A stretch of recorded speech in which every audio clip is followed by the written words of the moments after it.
काय सांगणार दादा, आपल्याकडे अंमळनेरमध्ये नगर परिषद निवडणुकीसाठी राष्ट्रवादी अजित पवार गट आणि भाजपने युती करून शहर विकास आघाडी स्थापन केली आहे. दुसरीकडे तुम्हाला तुमच्याच मित्रपक्षाने म्हणजे शिवसेना शिंदे गटाने आव्हान दिलेले आहे. कसं पाहता निवडणूक? मुळात राष्ट्रवादी काँग्रेस पार्टी आणि भारतीय जनता पार्टी एकत्र मिळून आम्ही एक शहर विकास आघाडीच्या माध्यमातून लोकांसमोर गेलेलो आहे.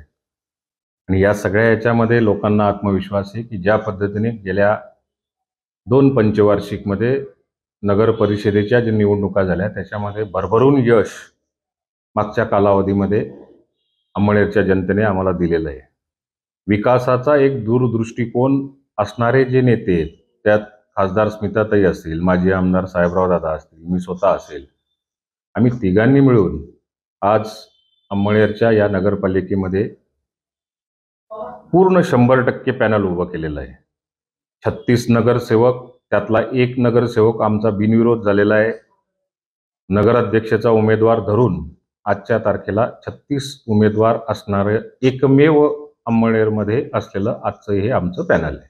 मला नाही वाटत या ठिकाणी कुठलाही नेता जरी आला त्याचा फार काही परिणाम होईल, परंतु नेत्यांची जबाबदारी असते की त्यांनी आपल्या पक्षाच्या कार्यकर्त्यांनी बोलवलं तर त्यांना जावं लागतं. मला आत्मविश्वास आहे की अंमळनेरच्या जनतेला याची पूर्ण कल्पना आहे. आपल्या आमदारावरती विश्वास आहे, आपल्या खासदारावरती विश्वास आहे, साहेबराव पाटील माजी आमदार यांच्यावरती विश्वास आहे की हेच केवळ फक्त अंमळनेरला योग्य पद्धतीने पुढे घेऊन जात आहेत. तरुणांसाठी असेल, महिलांसाठी असेल, युवकांसाठी असेल किंवा लहान मुलांपासून तर वयोवृद्ध लोकांपर्यंत ज्या ज्या अंमळनेरला सुखसोयी करता येऊ शकतात त्या सगळ्या गोष्टींची एक ब्लूप्रिंट आमच्या माध्यमातून निर्माण झालेली आहे.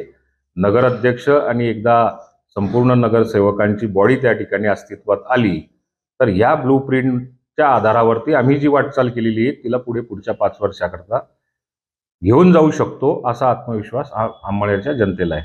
नाही, त्यांचा राजकीय इतिहास आपण सगळ्यांनी मिळून जर का बघितला ते सुरुवातीच्या काळामध्ये मूळ काँग्रेसी, त्याच्यानंतर अपक्ष, त्या अपक्षानंतर भारतीय जनता पार्टी नंतर परत अपक्षानंतर आता शिंदे गट.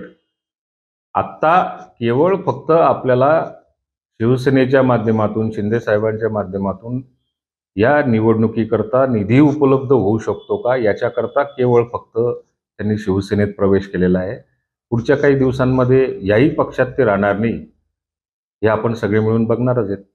विकासाच्या मुद्द्यावर निवडणूक लढत आहे असं त्यांच्याकडून सांगितलं जात आहे की त्या काळात विकासाचा अनुशील करण्यासाठी आम्ही निवडणुकीच्या मैदानात उतरलोय. हे बघा, मागच्या 5 वर्षामध्ये महायुतीच्या सरकारमध्ये राज्यामध्ये मंत्री म्हणून मला काम करण्याची संधी मिळाली. त्यामुळे अंमळनेर शहर कुठेतरी बदलताना अंमळनेरच्या जनतेला ते दिसतंय. केवळ फक्त विरोधकांना त्याची माहिती नाही आहे, कारण ते इथले नाही आहेत. मूळ जर का इथे राहणारा व्यक्ती जर का असेल, तो स्थानिक जर का असेल, या भूमीत राहणारा जर का असेल, तर त्याला त्याची कल्पना असते की आपलं शहर पूर्वी कसं होतं आणि आता कोणत्या कोणत्या टप्प्याने ते पुढे बदलताना प्रामुख्याने दिसतंय. आज अंमळनेरमधल्या बहुतांश जवळपास 80% रस्त्यांची कामं झालेली आहेत. 200 कोटी रुपयाच्या वॉटर सप्लायचं काम, पाणी पुरवठा योजनेचं काम, जे 8 दिवसाआड 10 दिवसाआड पाणी प्यायला मिळत होतं, ते पिण्याच्या पाण्याची व्यवस्था पुढच्या 7-8-10 महिन्यामध्ये 24 तास पाणी उपलब्ध पाडळसरे धरणावरून जे अंमळनेर शहराकडे येण्यासाठी त्याचं जे काम आहे ते प्रचंड वेगाने त्या ठिकाणी सुरू आहे.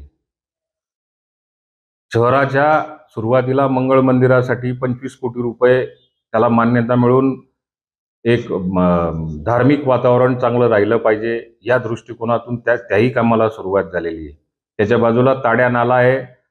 100, 150, 200 वर्षापासून त्या ताड्या नाल्यामध्ये खराब पाण्याच्या आजूबाजूला पैलाड भागातले, ताडे भागातले, ताडेपुरा भागातले लोक रहिवास करत होते. आता त्या जलशुद्धीकरण केंद्र त्या असलेल्या पाण्याला शुद्ध करून त्याच्या बाजूला मोठं एक गार्डन तयार करण्याचं काम सुद्धा प्रत्यक्षात सुरू झालेलं आहे. शहराच्या कानाकोपऱ्यामध्ये रस्ते पोहोचवणे, पिण्याच्या पाण्याची समस्या आता कुठेतरी मार्गी लागलेली आहे, ती सोडवली जाईल. त्याच्याबरोबर रस्त्यांच्या दिव्यांचा जो प्रश्न होता, अनेक वर्ष दिवे लागत नव्हते, प्रत्यक्षात आता दिवे लोक बघायला लागलेले आहेत. त्यामुळे विकास झाला नाही हे म्हणण्याचा त्यांना काही अधिकार नाही.